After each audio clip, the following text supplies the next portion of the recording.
Meu nome é Cristiana Gonçalves, eu sou estudante do curso de Pedagogia pela Univesp.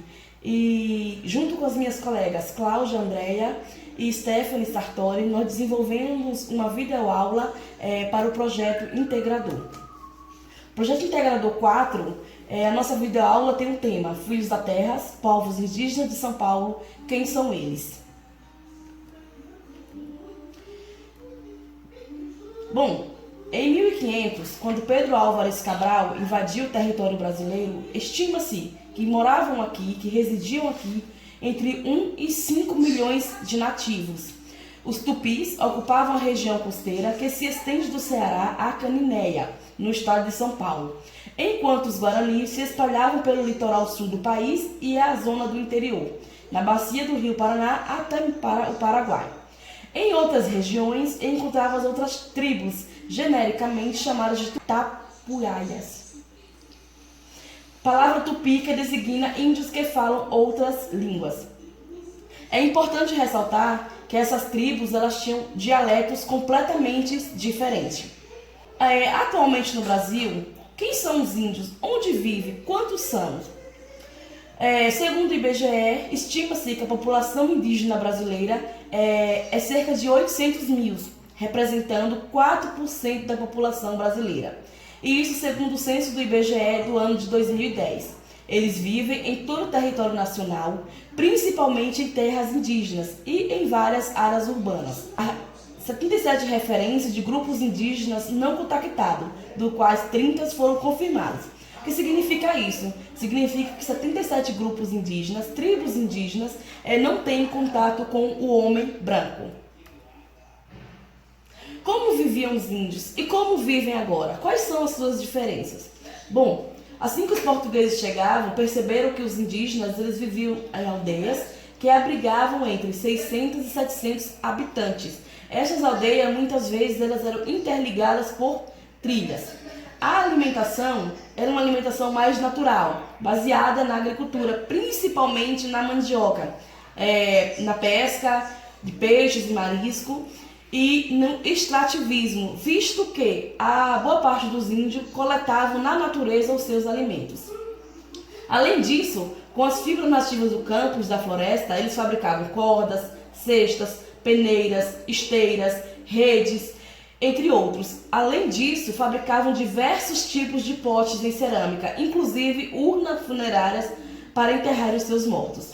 Também tinha nas aldeias o chamado pajés e xamãs, que eram os líderes religiosos e que ajudavam no processo de cura.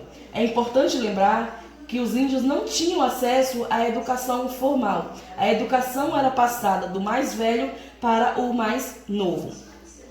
Atualmente há uma diferença bem significativa. Alguns ainda vivem em aldeias e lutam pela demarcação de terras. As terras indígenas elas são bastante desejadas porque são ricas. E alguns também vivem na zona urbana. A alimentação é conforme a cultura de cada tribo. No entanto, sofreu diversas influências do homem branco. Ainda vivem da agricultura, da pesca, do extrativismo, da mineração e do artesanato. Porém, é importante ressaltar que eles também têm acesso ao trabalho formal, seja através do governo ou em outros locais. Hoje também os índios são lideranças políticas. Eles não estão apenas nas aldeias fazendo a dança da chuva como muitos pensam. Mas alguns estão em Brasília lutando pelos seus direitos, outros estão na ONU e assim por diante. As aldeias têm acesso às escolas, inclusive escolas indígenas que respeitam a cultura local, têm acesso às universidades, existem cotas para grupos indígenas e muitas aldeias têm acesso aos costumes da vida moderna, como energia elétrica, a tecnologia, o uso do computador, do celular e da internet. E as suas casas não é feita apenas de palha, mas também de alvenaria, os tijolos. Bom, os índios, eles influenciaram de forma significativa a cultura do povo brasileiro desde a sua formação, em vários aspectos. Influenciaram na culinária, a mandioca, que em algumas regiões do país é conhecida como macaxeira ou aipim, as castanhas, castanha do Pará, que é aquela castanha deliciosa, que é uma castanha que tá lá na floresta amazônica, o coco, milho e raízes, algumas folhas, frutos e peixe. Então é uma culinária riquíssima e que influenciou a nossa culinária do dia a dia. Se você aí come o açaí e gosta, agradeça aos índios porque é uma cultura indígena. Além disso, nós também herdamos um hábito muito bacana dos índios, que é o hábito de tomar banho diariamente. Então, como a maioria viviam na beira dos rios, eles tomavam vários banhos ao longo dos dias. Na arte, os índios fabricavam cerâmicas, máscaras, pintura corporal, cesta, alguns faziam colares, pulseiras, brincos, tudo com itens que recolhiam da natureza. No vocabulário também, os indígenas influenciaram a nossa cultura, o nosso vocabulário. Algumas palavras estão sempre ligadas à flora ou à fauna. Exemplo, abacaxi, tatu, mandioca, caju. Muitas outras palavras usadas no nosso cotidiano, que às vezes a gente nem imagina que está ligada à questão indígena, é de origem indígena. Por exemplo, Parque do Ibirapuera em São Paulo, quer dizer lugar que já foi mato. Ou o Rio Tietê, que significa rio verdadeiro. Essas palavras elas são derivadas do dialeto do Tupi-Guarani.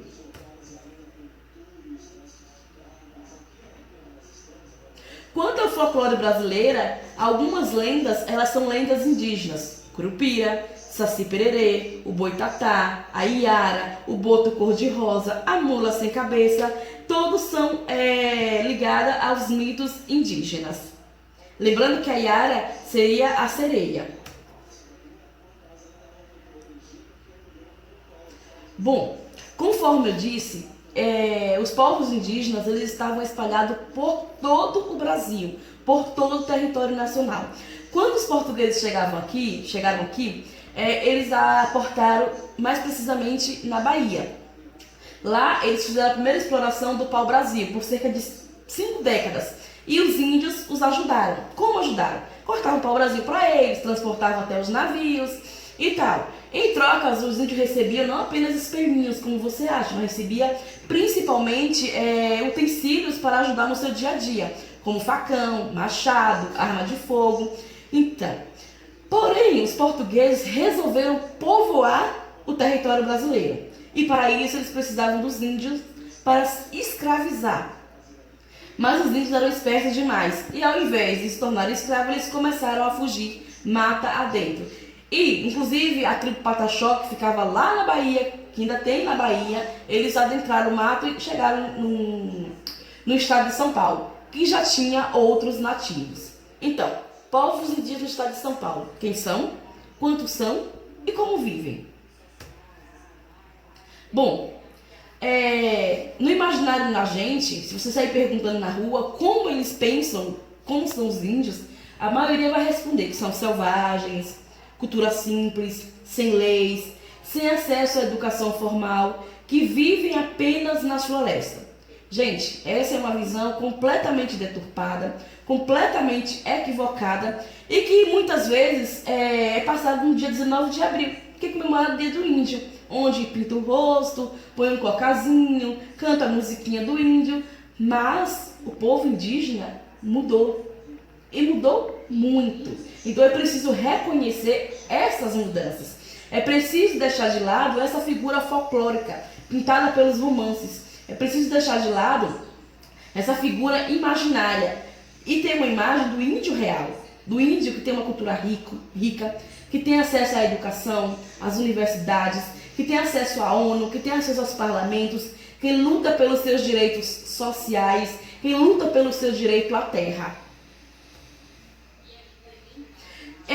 Em São Paulo, quando os portugueses invadiram, aqui já era habitado por várias tribos. No litoral norte, até o centro, que hoje é a região do Santo, eram os Tamoios e os Tupinambás. Já no centro-sul, eram habitados pelos Tupiniquins. E no extremo sul do estado, eram os Carijós. Na região do Vale da Ribeira, eram as Goianas, cujo território abrangiam até a região em que hoje se situa a Grande São Paulo. Na região de Registro, era habitada pela tribo de Guaianazes. Então, observe, diversas tribos residiam no estado de São Paulo. Atualmente, essa população ela é bem reduzida. A população indígena brasileira ela foi reduzida em virtude de guerra, fome e principalmente das doenças trazidas pelos brancos. Os índios, gente, eles não tinham imunidade para as doenças que os brancos traziam. Então, uma simples gripe, um simples resfriado, que para o branco não tinha efeito nenhum, para o índio poderia ser mortal. Então, hoje, atualmente, vive cerca de 41 mil pessoas no estado de São Paulo, que é distribuído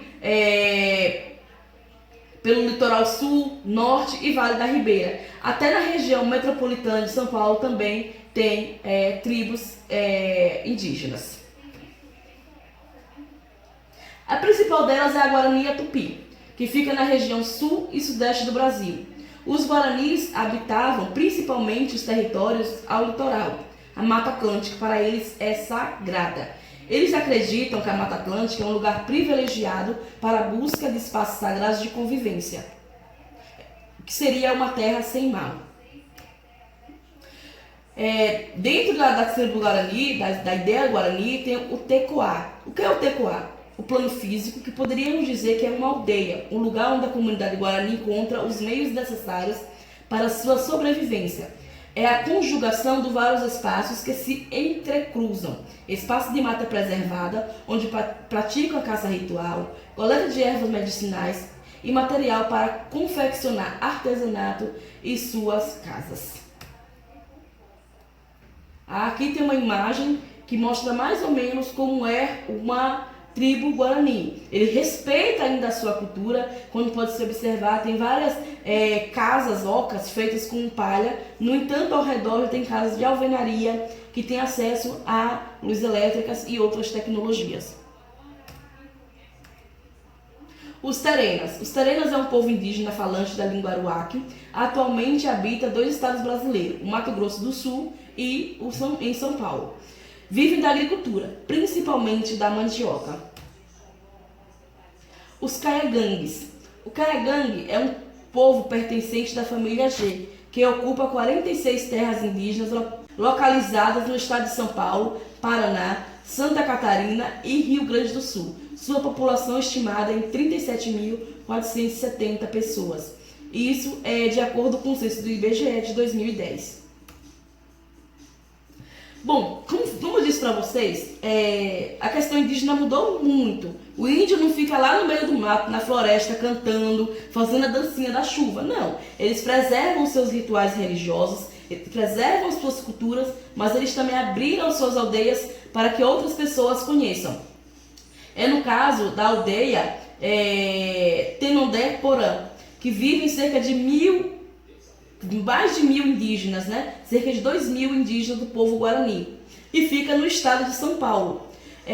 Nessa aldeia há diversos atrativos naturais, entre eles cachoeira, e para realizar a visitação turística na aldeia ou em atrativos naturais, é necessário que todos os turistas sejam autorizados pela comunidade Guarani e que respeitem as suas regras estabelecidas.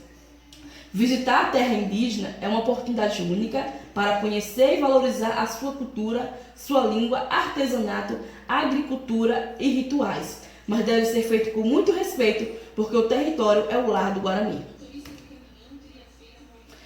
Bem, chegamos ao final. Podemos perceber que a população indígena compõe uma das expressões mais importantes do espaço geográfico e cultural brasileiro.